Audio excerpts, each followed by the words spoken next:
CMRL Exalogic ഇടപാടിൽ വീണയ്ക്കായി ചോദ്യാവലി തയ്യാറാക്കി ED. CMRL നിന്ന് ലഭിച്ച 2.78 കോടി വിനിയോഗിച്ചത് എങ്ങനെയെന്ന് വ്യക്തത വരുത്തും. ശശിധരൻ കർത്തയുടെ കമ്പനിയായ ECPL നിന്നും ലക്ഷങ്ങൾ വായ്പ ലഭിച്ച സാഹചര്യവും തിരിച്ചടവും വീണയ്ക്ക് വിശദീകരിക്കേണ്ടി വരും.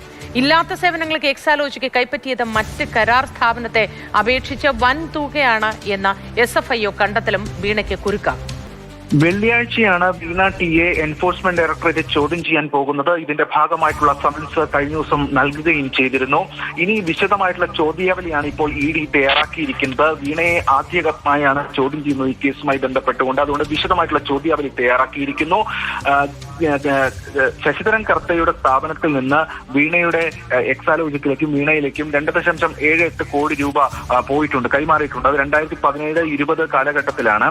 അതിന് കരാറും മറ്റു കാര്യങ്ങളും ഒക്കെ ഉണ്ടായത്. അതൊക്കെ ഹാജരാക്കാനും ആവശ്യപ്പെട്ടിട്ടുണ്ട്. അപ്പൊ ഈ പണം കൈമാറിയ പണം അത് എങ്ങനെയാണ് വിനിയോഗിച്ചത് എന്നത് സംബന്ധിച്ചുള്ള കാര്യത്തിൽ വ്യക്തത വരുത്തും.